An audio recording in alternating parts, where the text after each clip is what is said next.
Hi everybody! I cannot tell you how excited I am to actually be back working on the plane.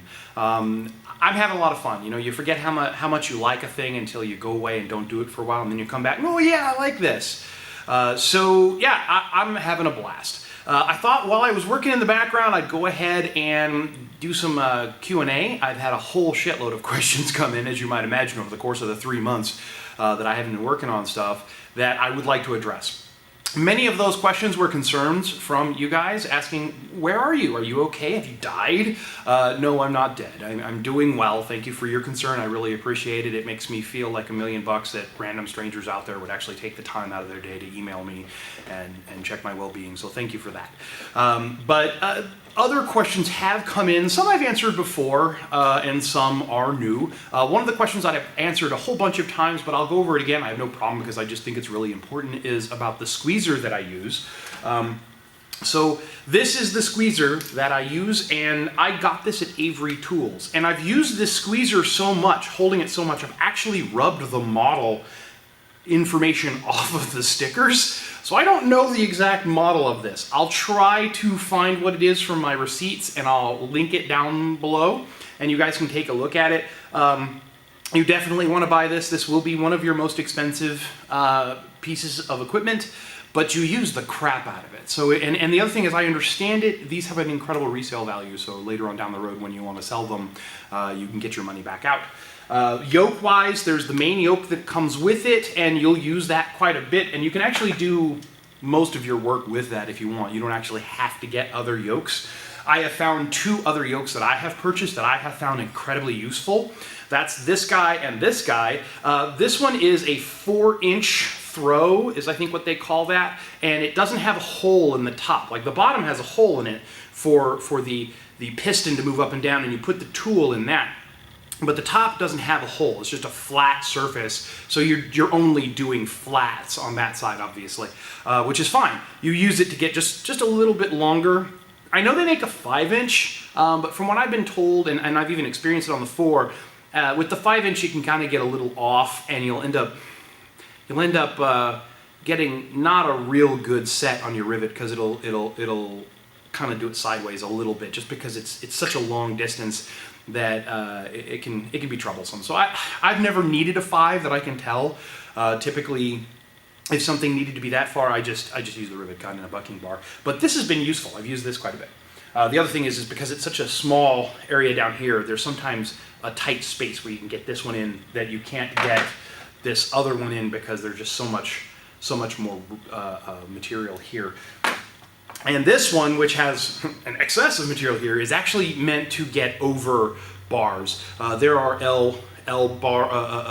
angle aluminum that you're going to need something like this to rivet around. You could rivet from the other side, they say. You know, you could have it so that it would go from the other way. You'd be inside, for example. But there are times when that's not convenient, and this really is convenient. Do you need this? No. This is purely for convenience sake. The other thing is, with this particular thing, I've got this adjustable set here where you just turn this to set it up and down. Otherwise you use shims. So that's something else that I would recommend. I used shims for the entire empennage, and what a pain in the ass. This is like an $85 piece to be able to just screw it up and screw it down so that you can adjust that height, but it's worth the money, it really is. They also make a foot pedal for this, because right now you use the thumb, this thumb thing. And that's okay, but you know, while you're busy trying to move the thumb, you could misposition this, and a foot pedal would basically alleviate that entirely. But that's expensive, so yeah. So there's that. A next common question that I've got, especially after I told everyone that, you know, I talked about maybe going into piloting and then kicked around what I want to do with my life, what I want to be when I grow up. I just settled on going back into law enforcement. A lot of people are like, why? Why the hell would you be a cop, especially in today's environment of, you know, anti-cop stuff? It's a good question. First of all, I think there's a little bit of an over publicized negativity towards what it is to be in law enforcement. I don't think it's anywhere near as bad as people make it out to be. In fact, I think if you look at statistically, the number of police officers that are killed each year is actually going down. Moreover, the reason it seems like it's going up is because media, right? Media presence is ever present, and social media and all that other stuff. It's just much more prevalent and much more in your face than it ever was before. So I don't necessarily think it's actually getting worse. I think it just is what it is. So it's a job I've done before. It's an important job. I'm a kind of person that I like to give back. There are many people who came before me that basically sacrificed, not necessarily their lives, but certainly their time to afford me the freedoms that I have today. And I'm that guy. I'm going to sacrifice my freedoms and possibly my life, I hope not, so that people like you and my family can have the freedoms that they have. And I don't mean to stand on a soapbox, but that's my reasoning.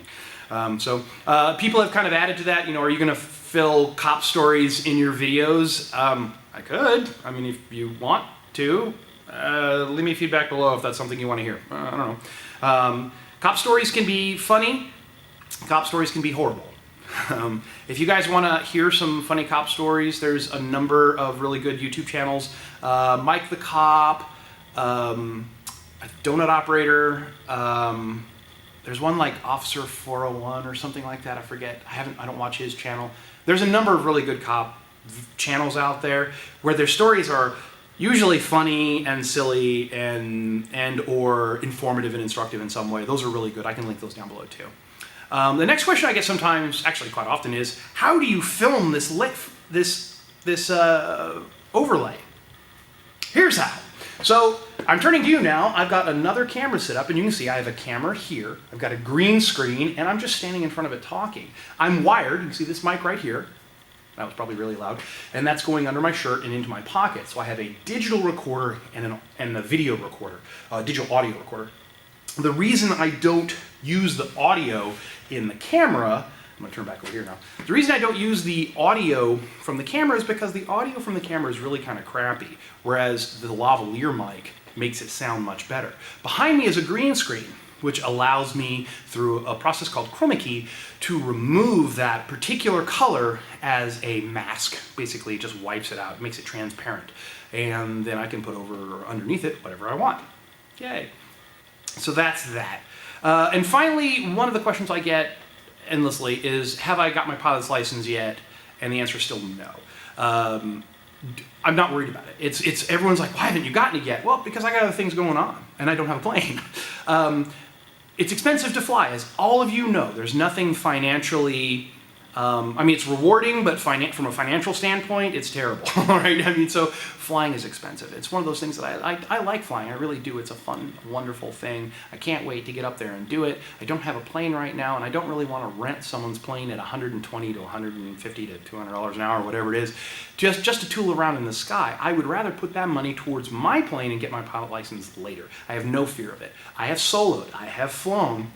I just haven't taken the test and finalized it. At this point, I think I'm going to have to take all those tests again to include the FAA test, rather. Whatever. I just have to study and take it again. I'm really not concerned. It's just not a big deal. I think all new pilots, when they first start, they're really a little afraid of it. They're scared of it, and they don't want to do it. I'm not at all. I've soloed many times. I've just flown around in the pattern. I've done a couple cross countries. For me, it was a little scary landing at Charlottesville, North Carolina, just because it's a big airport, and I didn't know what the hell I was doing. But I'll figure it out over time. I'm not worried about it. I'm not afraid of it. I am still, I guess I'm not even a student pilot at this point. I am still a student pilot at best. But I could go get my pilot's license within a couple hours, and I'm not worried about it. I will get it. I'm just not there yet. So anyways, I hope that answers all your questions. I like answering questions. If you guys have any questions, please leave them in the comments below. I'm more than happy to talk to whatever you want me to talk to. Again, the cop thing, I'm more than happy to answer questions about law enforcement. If you guys have anything, feel free to ask. If you have any questions on how to build this plane or anything specific you want to see, please, again, ask. If you don't ask, I won't know to film it. Other than that, thank you very much, everybody. I really appreciate it. Like I said, I love being back out here. It's amazing. I'm having a good time. The weather's starting to get cooler. I'm looking forward to that. I will be working nights, which I had said in a previous video I hate, but I'll be working nights, so I'll be coming out here during my days off, which is usually every third day, to work on the plane. I'm going to try to put at least an hour in every third and fourth day, and then I work 2 days, off 2 days, that kind of thing. So hopefully we're going to see a lot more videos. I'm looking forward to it. I know you're looking forward to it. I really appreciate everybody. If you like what I'm doing on this channel, please click that like and subscribe button down there and the little bell if you want notifications. And if you really want to help me, my Patreon link is down below. You guys, just as little as $1 a day, or $1 a video rather, you guys can support me in this endeavor, and just think of it as buying me a cup of coffee. You're buying me a cup of coffee. I like coffee. You guys are buying me coffee. Thank you so much. Have a good day. It was a terrible closure. Have a good day? Really? Hey everybody. I'm so glad to be back working on the plane. I can't... really? The battery said it was full, by the way.